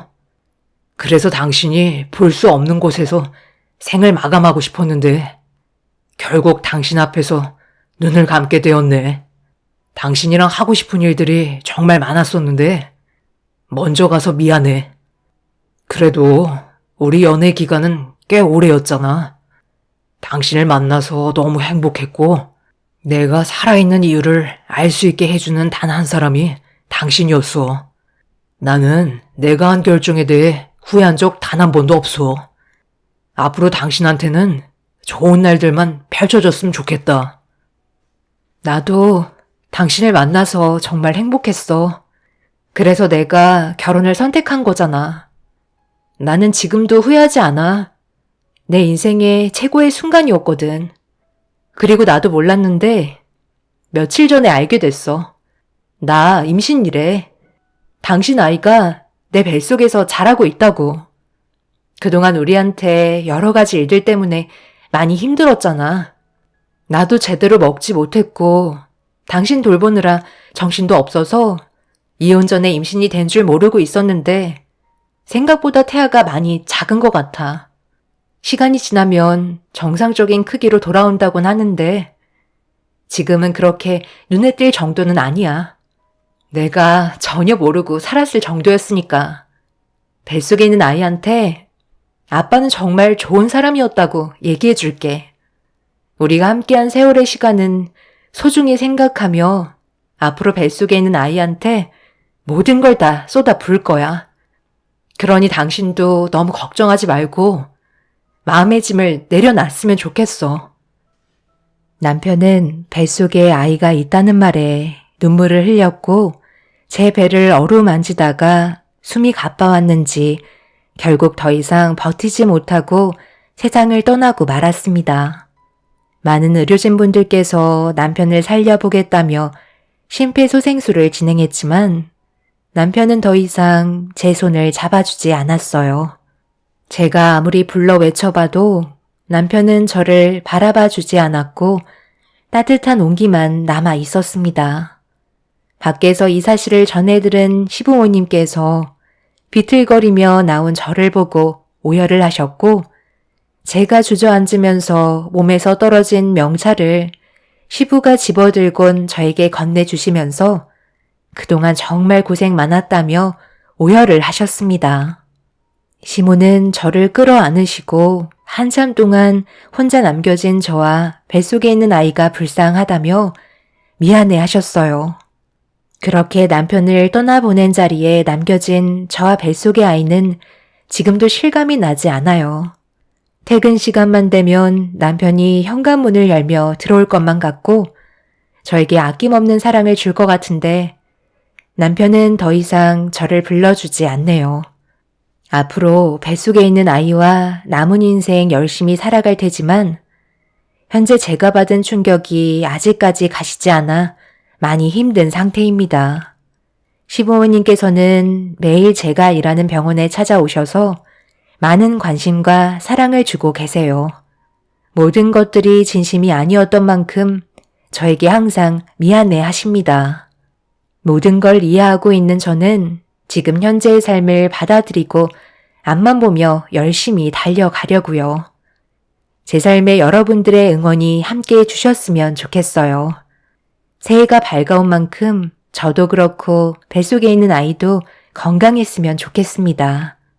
제 사연 들어주신 분들, 새해에는 언제나 좋은 일들만 가득하시길 바랍니다. 감사합니다. 안녕하세요. 저는 강원도 평창에 살고 있는 40대 초반 여자입니다. 사람이 살다 보면 이런저런 일 다 겪기 마련이지만 최근에 저희 부부에게 닥쳐온 일은 너무 큰 아픔을 안겨주고 말았네요. 한동안 조용했던 집안에 폭풍이 불어온 건 다름 아닌 저에게 늦은 임신 소식이 찾아오게 되면서 시작이 되었습니다. 전혀 준비가 되어 있지 않은 상태에서 찾아온 임신이라 어떻게 해야 할지를 모르겠더라고요. 이제 좀 숨통이 트일 정도로 여유가 생겼는데 또다시 육아를 해야 한다는 것 때문에 눈앞이 캄캄했죠. 계획에도 없었던 일이라 양가 집안 모두 놀란 상태였어요. 남편은 셋째는 무조건 아들이라며 집안의 경사라고 하루빨리 뱃속의 아이를 보고 싶어 했습니다. 시부모님께서도 아들, 딸 상관하지 않으셨지만 내심 아들을 기대하시는 눈빛이었어요. 저도 아들을 안아보고 싶은 마음이 없는 건 아니었기 때문에 임신한 거에 대해 감사하게 생각하며 좋게 받아들이고 있었습니다. 그렇게 좋은 날인 만큼 시댁 집안에 한데 모여 시모가 해주신 맛있는 음식들을 대접받으면서 오래간만에 즐거운 대화를 주고받으며 집안에는 활기가 넘치고 있었죠. 그런데 결혼을 한 지 5년 차가 넘어가는 동서가 저를 바라보며 갑자기 이상한 말을 늘어놓기 시작했어요. 그 말을 듣고 있던 시댁 식구들은 순간적으로 아무 말도 하지 못한 채 멍하니 바라보며 동서에게 집중이 되고 있었습니다. 형님은 좋으시겠어요. 여자로 태어나 모든 걸 다 누리고 계시니까요. 그렇게 임신이 잘 돼서 나중엔 넷째, 다섯째도 보시겠는데요? 임신을 왜 하시는 건지 저는 전혀 이해를 하지 못하겠어요. 어차피 다 키워놓으면 자기 살 길 찾아 떠나가 버리는데 내 인생 다 바쳐서 키우면 뭐해요? 임신하면서 불러온 배는 다 늘어나서 살도 트고 좋았던 몸 그대로 다시 돌아올 수도 없잖아요. 이런 거 보면 남자와 여자는 너무 불공평한 것 같아요. 남자는 외적으로 아무 문제가 없지만 여자는 한번 임신해서 출산하면 누가 봐도 아줌마로 전락해버리잖아요. 임신을 하는 건 하나뿐인 인생을 버리는 거나 마찬가지 같아요. 동서, 그건 동서 생각이지. 동서가 대신 아이를 낳아줄 것도 아니잖아? 어차피 아이 가질 계획은 조금도 없으면서 나한테 이러쿵저러쿵 충고를 할 필요가 있어? 나는 가족을 꾸리는 게 결혼의 목표였지만 동서는 서방님이랑 둘이서만 사는 걸 원하고 있잖아? 아이를 가지지 않았으니까 모르는 거야. 임신이라는 게 쉬운 것도 아니고 내 몸이 비록 망가지지만 또 다른 생명체가 태어난다는 게 얼마나 신기하고 감사한 일인지 알아? 지금은 이해 못하겠지만 나중에 동서도 마음이 변해서 아이를 가지고 싶은 마음이 생긴다면 그땐 나를 이해할 수 있겠지. 모성애는 임신을 하게 되면서부터 생기거든. 저 몸 하나 간수하는 것도 힘들고 바쁜데 아이를 가질 생각은 조금도 없어요. 그리고 모성애를 꼭 느낄 필요는 없잖아요. 요즘에 출산율이 저조한데요. 그만큼 자식을 키우기 힘든 환경이고 태어나봤자 이 험난한 세상에서 고생만 추구를 할 텐데 차라리 그런 삶을 안겨줄 거라면 그냥 지금처럼 즐기면서 사는 게 제일 좋을 것 같아요. 제 말이 틀린 건 아니잖아요? 너는 어차피 임신 계획이 처음부터 없었으면서 왜 말을 그런 식으로 해선 사람 마음 안 좋게 만들어? 쓸데없는 말 하지 말고 밥이나 더 먹던지. 다 먹었으면 가서 과일이나 좀 내오든지 해라. 눈치가 왜 이렇게 없는 거니? 동서의 생각 없는 한마디 때문에 집안의 분위기는 순식간에 가라앉아 버렸어요. 본인이 임신 안 하면 그만인 거지 왜 제 앞에서 굳이 저런 말을 하는 건지 이해할 수 없었죠. 남편도 기분이 많이 상해선 표정이 좋지 않았습니다. 시동생 또한 저희 부부의 눈치를 살피고 있었지만 동서는 억울하다는 듯 혼자 흥분해서는 쓸데없는 말을 계속해서 늘어놓고 있었어요. 분위기 좀 봐가면서 말을 가려하면 좋은데 필터를 조금도 거치지 않고 생각나는 대로 입 밖으로 내뱉는 말들 때문에 결국 시부는 들고 계셨던 숟가락을 강하게 식탁으로 내려치면서 동서 보고 그만하라는 행동을 보여주고 계셨습니다. 그제서야 입을 닫은 동서는 과일을 내오겠다며 자리에서 일어났네요. 제 생각에는 그때부터였던 것 같아요. 시부의 행동이 동서에겐 상처였고 그 화가 저에게 오고 말았습니다. 저는 분위기를 좋게 이끌어 가려 했지만 이미 동서의 생각 없는 행동들 때문에 돌이킬 수 없는 결과를 가져오게 되면서 결국 서둘러 각자의 집으로 돌아갈 수밖에 없었죠. 시모는 한동안 함께 모이는 건 자제하자며 저보고 몸 관리 잘하라면서 최대한 좋은 생각만 하고 스트레스 받지 말라며 동서가 한 말에 대해 마음에 담아두지 말라고 저를 위로해 주셨습니다. 저 또한 임신한 상태라 동서에게 들었던 말들은 하루빨리 잊으려 노력했고 시간이 지나면서 받았던 상처에 대해서는 잊고 지내고 있었는데 어느 날 동서한테 전화가 왔더라고요. 전화를 받아보니 조만간 저희 집에 놀러 오고 싶다는 말이었습니다. 동서가 결혼을 하고 가족 모임이 저희 집에서 한 번 있었는데 그때 한 번 하고 저희 집에서 모인 적은 단 한 번도 없었어요. 저 혼자 결정할 수 있는 문제가 아니라서 남편과 얘기해보고 다시 연락 주겠다며 전화를 끊은 뒤 저녁에 대화를 주고받았습니다.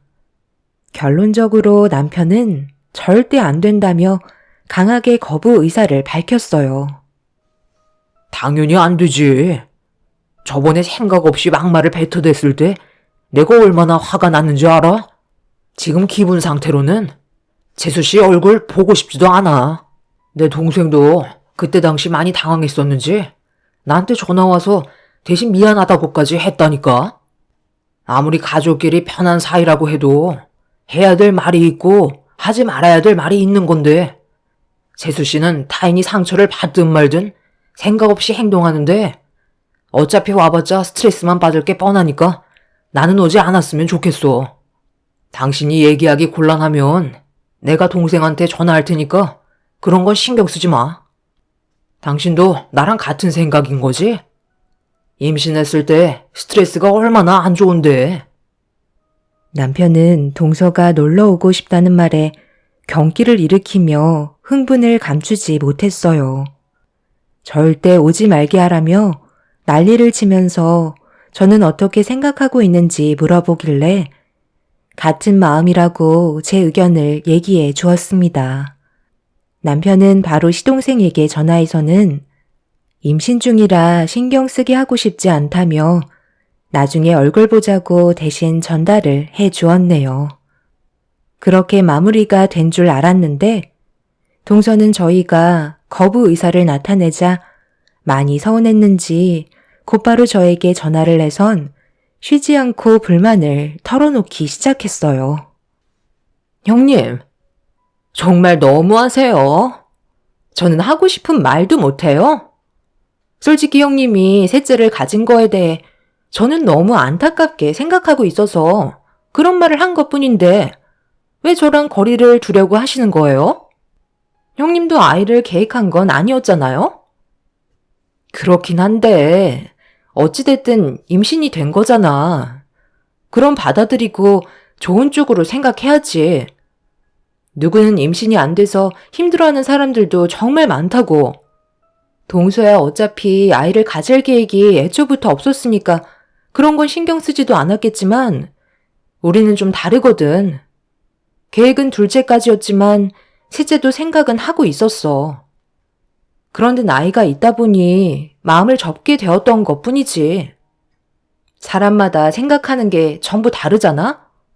동서가 무슨 말을 하는지는 알겠는데 때론 누군가에겐 동서의 한마디가 타인에겐 상처가 될 수도 있다는 걸 알아줬으면 좋겠어. 내 말이 무슨 뜻인지 이해하지? 내가 아무래도 임신 초기고 적지 않은 나이에 임신을 했기 때문에 일단 지금 현재 모두가 예민해져 있는 것 같으니까 나중에 다시 얼굴 보는 걸로 하자. 솔직히 저도 형님 얼굴 별로 보고 싶지 않았거든요. 어머님이 하도 난리를 치셔서 억지로 사과 좀 하려고 얼굴 좀 보려 했던 것 뿐이에요. 저는 뭐 진심이었는 줄 알아요? 임신 한 번 한 거 가지고 다들 엄청 오버들 하시는 것 같네요. 동서는 자기가 먼저 전화를 했는데 받아주지 않았다는 거에 많이 서운했는지 불만을 털어놓았고 마지막에 막말을 뱉은 다음 전화를 끊어버렸습니다. 옆에서 듣고 있던 남편은 곧장 시동생에게 전화를 걸었지만 받지 않았고 동서 또한 남편의 전화를 받지 않았어요. 한동안 만나지 않는 게 모두에게 좋을 거라며 얼굴을 마주하게 된다면 어떻게 나올지 모르겠다고 동서에 대한 분노를 감추지 못하고 있었습니다. 그날 이후 동서는 저에게 아무런 연락이 없었고 한동안 조용히 지내고 있었는데 시모가 집안일을 하시다가 허리를 다치셨는지 병원에 실려 가셨다는 말을 듣게 되면서 저희 부부는 급하게 병원으로 향하게 되었습니다. 그리고 그 자리에서 별로 보고 싶지 않았던 동서와 마주하고 말았죠. 아무 말 없이 자리만 지키고 있던 동서의 얼굴에는 심술이 가득해 보였고 병원에 별로 오고 싶지 않았다는 눈빛을 보내고 있었습니다. 별것도 아닌 거 가지고 다들 바쁠 텐데 뭐하러 여기까지 온 거야? 난 괜찮으니까 신경 쓰지 말고 그만들 들어가라. 아버님 오실 때까지 기다리시지. 하필 혼자서 등을 가르시겠다고 사다리를 올라가셔서 큰일을 만드세요. 정말 괜찮으세요? 그러게 말이다. 그냥 기다리고 있으면 되는 거였는데 불이 켜지지 않는 게 하도 답답해서 혼자 갈아보겠다고 했다가 이렇게 됐지 뭐니. 다음부터 조심하면 되지. 그래도 크게 다치지 않은 것만도 감사하게 생각한다. 얼굴 봤으니 어서 들어가 봐. 제가 언제 한 번은 이렇게 될 줄 알았다니까요. 어머님이 하도 빨빨거리고 돌아다니시고 조금도 가만히 있질 않으니까 결국 이런 사태가 벌어진 거라고요.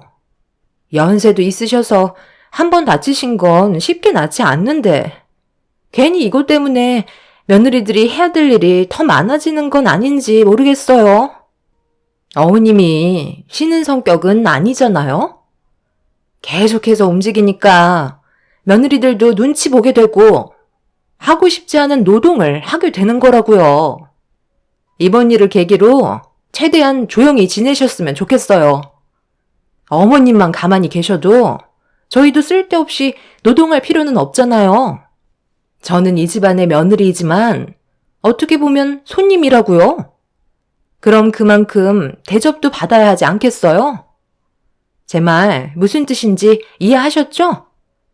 아버님도 이번 기회에 어머님한테 따끔하게 한마디 하세요.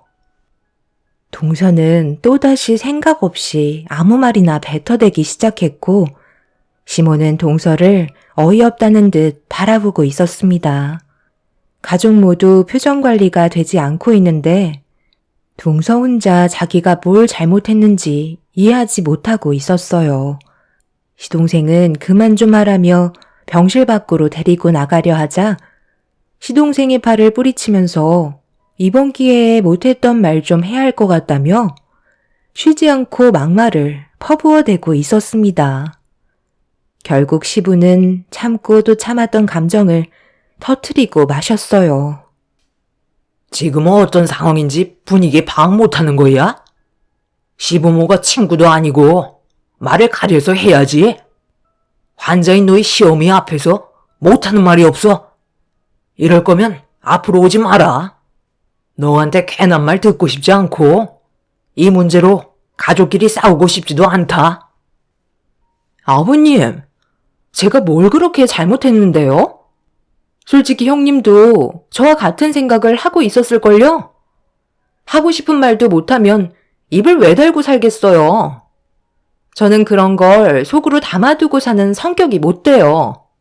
제가 그동안 얼마나 소가리를 많이 했는지 알아요?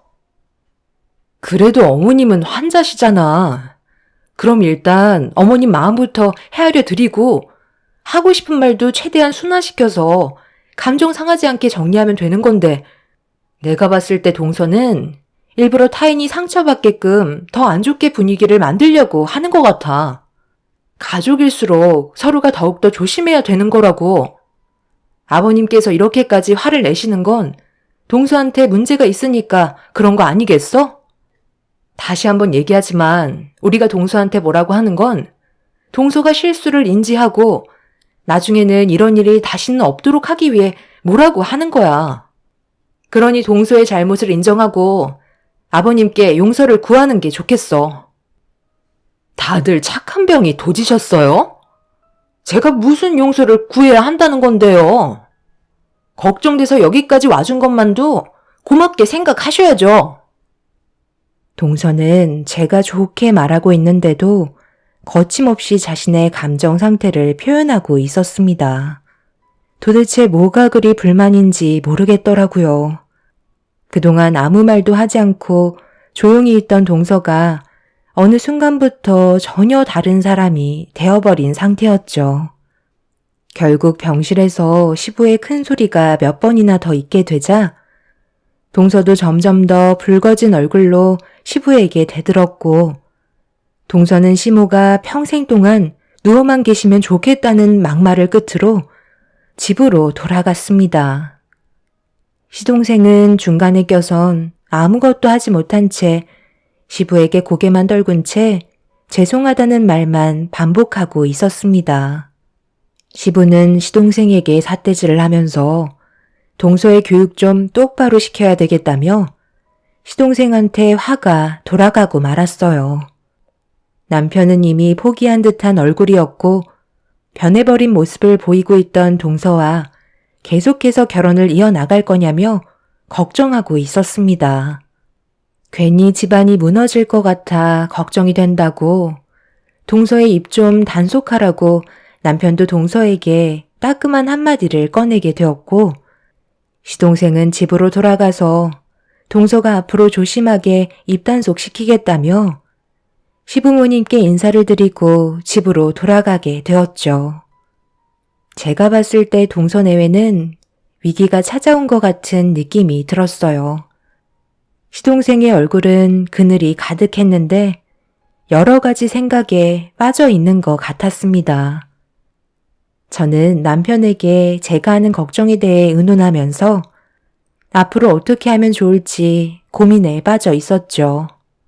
사람은 안 변한다고 저희가 아무리 노력을 해봤자 동서가 받아들이지 않고 시정하지 않는다면 아무런 소용이 없기 때문에 어떻게 하면 좋은 관계를 유지하면서 서로 웃으며 지낼 수 있을지 깊은 고민을 하게 되었어요. 배는 점점 불러오는데 집안의 분위기는 점점 어두워지고 있었죠. 그렇게 일주일 정도 입원을 하셨던 시모는 퇴원을 하셨고 사고가 난 이후 시모는 최대한 몸조심하시면서 시간을 보내셨어요. 시모는 마음 같아선 저희 집에 자주 오셔서 이것저것 챙겨주고 싶지만 몸이 온전치 않아 그렇게 하지 못한 거에 대해서 마음이 좋지 않다며 저에게 항상 미안해 하셨네요. 언제나 저를 아껴주시고 생각해 주시는 시모에게 너무 감사했었어요. 한동안 동서내외가 시댁에 찾아오지도 않고 연락도 없어서 가족 모두 평화롭게 재정비를 할 수가 있었습니다. 이러면 안 되지만 저도 모르게 동서와 얼굴을 마주하고 싶지 않았어요. 또다시 만나게 된다면 분명 상처되는 말들을 들을 수밖에 없으니 괜히 꺼리게 되더라고요. 그런데 어쩔 수 없이 가족이 한자리에 모일 수밖에 없는 날이 찾아오게 되었죠. 명절날 동서내외가 제일 늦게 시댁에 왔는데 얼굴 표정이 정말 오고 싶지 않았지만 어쩔 수 없이 왔다는 얼굴을 하고 억지로 시댁에 발을 들였습니다. 순식간에 분위기는 가라앉았지만 시동생이 밝은 분위기를 만들려고 애를 쓰고 있었어요. 그 모습을 보는데 정말 안쓰럽게 느껴지더군요.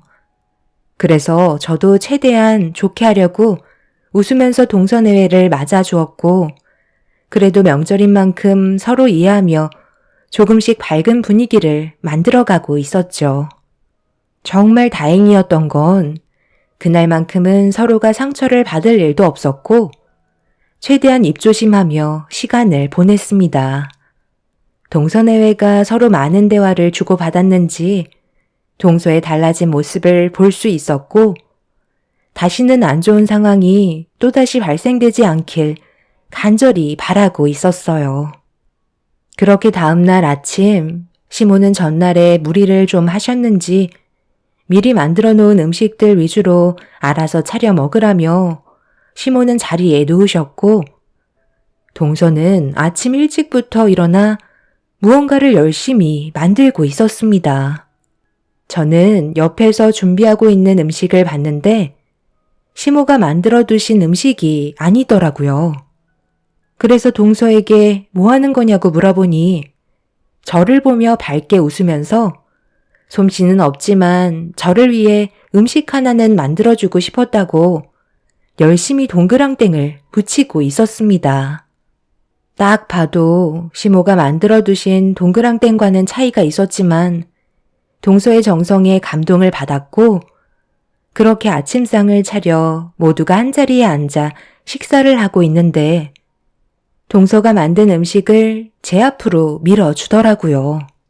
저만 먹어야 한다며 저를 위해서 만들었다고 한껏 기대에 부푼 얼굴로 제가 서둘러 동서의 음식을 먹어주길 바라고 있었습니다. 그래서 한 입을 먹었는데 뭔가 입안에서 퍼지는 냄새가 별로 좋지 않더라고요.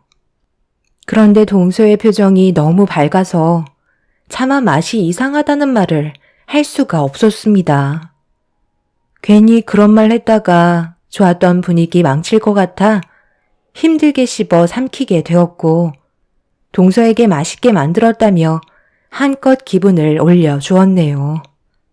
그런데 하필 제가 맛있다는 말을 한마디 한순간 남편이 옆에서 동서가 만들어 놓은 음식을 하나 들어 입으로 집어 넣었습니다. 그리고 잠시 뒤 급하게 화장실로 가더니 먹었던 음식을 쏟아내었고 사색이 된 얼굴로 방금 제가 먹은 건 상한 거 아니냐며 동그랑땡에서 역한 냄새가 난다며 남편은 동서를 무섭게 쳐다보고 있었어요. 그리고 줄지어 시동생과 시부 또한 동그랑땡을 한 입 베어 물더니 곧바로 뱉어 버리셨네요. 가족 모두 저를 바라보면서 이미 삼켜버린 동그랑땡에 대해 걱정을 하고 있었어요. 재수씨, 이거 어디서 난 음식이에요? 누가 봐도 이건 상한 거라고요. 본인이 직접 먹어보지도 않고 무작정 식탁 위로 올리면 어떡하자는 거예요? 지금 당장 병원에 가봐야 하는 거 아니야? 이러다 식중독에 걸리기라도 하면 어쩌려고 그래? 이건 뭐야? 동그랑땡 마트에서 파는 냉동식품이었던 거야? 여기 포장지를 보니까 날짜가 4년이나 지난 거잖아? 동서, 이런 건 확인도 안 하고 무작정 만들면 어떡해? 유통기한이 지난 거 전혀 모르고 있었던 거야? 알고 있었는데요? 형님이 워낙 음식에 대한 욕심이 많으시잖아요. 그래서 이번 명절에 그동안 처분하지 못했던 냉동식품들 전부 다 가지고 왔죠. 형님은 무식하셔서 입에만 들어갈 수 있는 음식이라면 뭐든 맛있다고 하시잖아요. 저도 솔직히 그런 말이 나올 줄 몰랐는데 저를 보면서 맛있다고 하시길래 정말 깜짝 놀랐다니까요. 덕분에 폐기 처분할 수 있을 것 같아요. 그리고 형님은 워낙 소화가 잘 되셔서 식중독 걸릴 일은 없지 않아요? 배고프실 텐데 어서 드세요. 제 성의를 무시하시면 안 되죠. 이거 만들어 드리려고 아침 일찍부터 일어나서 설쳤는데 맛있게 먹어줄 수 있는 거죠? 너 지금 유통기한이 4년이나 지난 걸 들고 와선 내 주방에서 요리를 했다는 거야? 너한테 누가 요리하라고 시켰니? 왜 쓸데없는 짓을 저질러서 일을 크게 만들어? 얘 큰애야, 너는 당장 근처에 병원 여러 곳을 찾아봐서 큰 며느리 데리고 다녀오도록 해라. 임신한 몸인데 상한 음식을 먹으면 얼마나 큰일 나는 줄 알아? 뱃속의 아이까지 위험해질 수 있다고. 어머, 그건 전혀 생각하지 못했네요. 진작 알았으면 가져오지도 않았죠. 그런데 상한 음식 먹어도 유산이 돼요? 그런 말은 들어본 적이 없어서 괜찮을 것 같은데? 형님이야, 어차피 먹는 양도 엄청 많으셔서 동그랑땡 하나 먹었다고 큰일 나지는 않을 것 같은데요? 이런 걸로 너무 호들갑 떠는 건 아닌 것 같아요. 차라리 다른 음식들을 더 많이 먹어서 상한 음식을 중화시키면 될 것 같은데? 병원 가시지 말고 그냥 식사하세요. 괜히 왔다 갔다 힘들잖아요? 동서, 솔직하게 말해봐. 내가 임신을 해서 시부모님 사랑 한 몸에 받고 있으니까 그게 질투나서 이런 식으로 행동하는 거지? 내가 무식해서 음식에 물불 안 가린다고? 어떻게 손윗 사람한테 말을 함부로 할 수가 있어? 동서가 만든 음식 똑같이 한번 먹어봐. 저는 동서가 만든 음식을 하나 집어서 건네주자 기분이 나쁘다는 듯이 강하게 내려쳤고 집안의 분위기는 또다시 무거워지고 있었습니다. 결국 이 일로 인해 동서는 시댁에서 내쫓기게 되는 안 좋은 상황까지 오고 말았어요. 동서는 자기가 뭘 잘못했는지도 모른 채 시댁에서 내쫓겼다는 이유 하나로 동네가 떠나갈 정도로 난리를 쳤고 그걸 지켜보고 있던 시동생은 더 이상 참을 수가 없었는지 그만 좀 하라며 동서의 뺨에 손을 올려 붙였습니다. 동서는 시동생에게 뺨을 허용하게 될 거라곤 예상하지 못했는지 당황스러운 표정으로 노려보고 있었습니다. 결국 시동생 입에서 동서와의 관계에 대해 진지하게 생각 좀 해봐야 할 것 같다며 시동생은 차를 타고 어디론가 사라져 버렸어요. 동서는 멀리 사라져버린 시동생을 바라보며 소리를 질렀고 분노한 눈빛으로 저를 노려보고 있자 시모는 잘못된 태도를 보여주고 있는 동서의 얼굴에 소금 한 바가지를 뿌려버렸고 다시는 시모 앞에 나타나지 말라며 온전치 않은 몸으로 동서에게 화를 내셨습니다. 결국 그날 이후 동서와 시동생의 관계는 깨지게 되면서 이혼 얘기까지 주고받고 있는 상태였어요. 동서는 더 이상 저희 가족이 아니었고 두 번 다시 만날 일은 없을 것 같았습니다. 정말 다행이었던 건 상한 음식을 먹었지만 크게 문제가 있지는 않았어요. 뱃속에 있는 아이도 정상이라는 걸 확인받을 수 있었습니다. 그렇게 한바탕 난리가 난 이후에 시동생은 동서와의 관계를 심각하게 고려하며 정리를 하려고 준비 중이었지만 동서의 마음은 조금 달랐습니다. 시동생과 이혼하고 싶지 않다는 의견을 내세우고 있었죠. 헤어지고 싶은 마음이 없다는 걸 표현했지만 시동생은 이미 동서에게 더 이상의 미련이 없어 보였습니다. 그런 안 좋은 상황 속에 저희가 해줄 수 있는 건 아무것도 없었어요.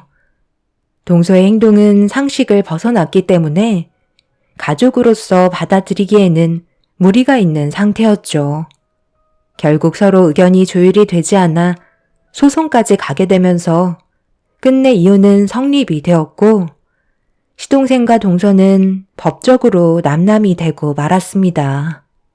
그렇게 두 번 다시 동서와는 마주칠 일이 없을 거라 생각했었는데 어느 날 예상치 못한 장소에서 동서와 마주하게 되는 일이 있었어요.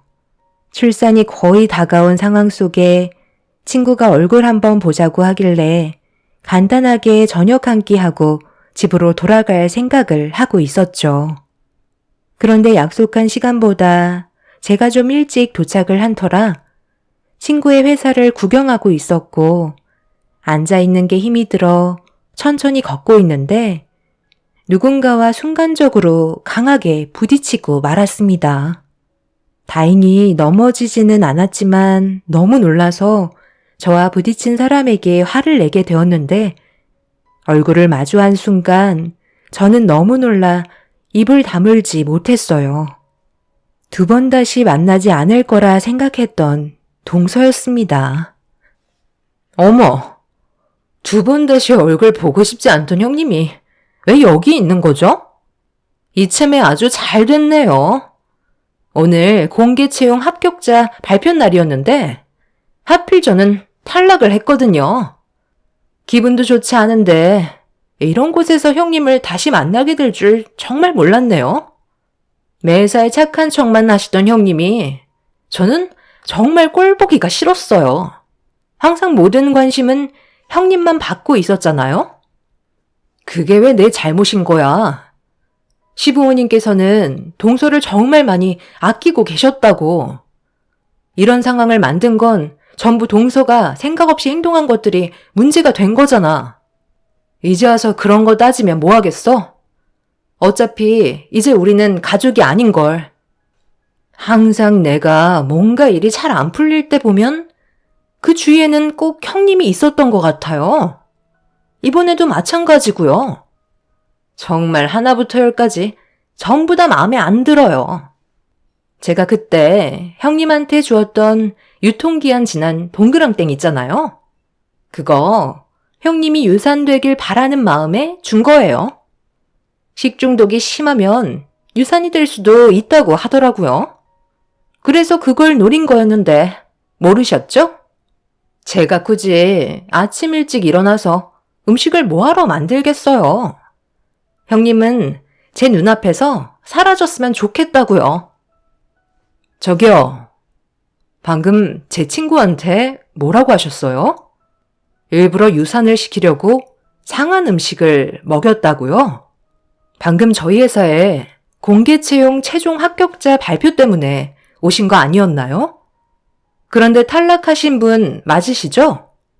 과장님, 이분은 추가 합격해서 제외하는 게 좋을 것 같아요. 임산부인 제 친구와 나누는 대화를 들었는데요. 저희 회사에 안 좋은 영향만 줄 것 같은 사람이네요. 추가 합격이요? 방금 그 말 진짜예요? 제가 추가 합격이 되었다고요? 그런데 왜 제외를 시킨다는 거죠? 저는 잘못이 없는데요.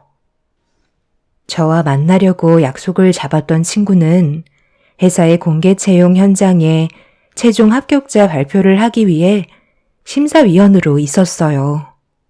그런데 친구의 회사에 동서가 추가 합격이 발표되어 있는 상태였죠. 하지만 저와 나누는 대화를 뒤에서 전부 듣고 있었고 가족들만 알고 있었던 충격적인 사실들이 드러나게 되면서 동서는 추가 합격의 제외 대상이 되고 말았습니다. 동서는 그 말을 듣는 순간 갑자기 제 앞에 무릎을 꿇더니 손이 발이 되도록 빌기 시작했어요. 정말 오랫동안 준비하고 있었고 꼭 회사에 채용이 되고 싶다며 어렵게 찾아온 기회를 망치고 싶지 않다고 저보고 친구에게 좋게 얘기해달라며 눈물까지 보이고 있었네요. 하지만 이미 저도 많은 상처를 받은 상태였고 동서가 상한 음식을 저에게 준 충격적인 이유를 알아버렸기 때문에 용서해줄 마음은 조금도 없었습니다. 결국 동서는 그 자리에서 한참 동안 땅을 치며 오열을 하고 말았네요. 동서는 저에 대한 모든 걸 질투하고 있었어요. 사소한 거 하나라도 제가 잘 되는 꼴을 못 보고 있었고 그런 질투가 결국 자신의 인생까지 망치는 결과를 초래하게 되었네요. 이번 계기를 통해 앞으로 동서가 많은 것들을 깨우쳤으면 좋겠습니다. 지금 현재 저는 무사히 출산을 했고요. 잘생긴 아들을 볼 수 있게 되었어요. 저희 가족에게 언제나 많은 축복이 함께 했으면 좋겠습니다. 제 사연 들어주신 분들의 가정에도 언제나 축복이 함께 하시길 바랍니다. 감사합니다.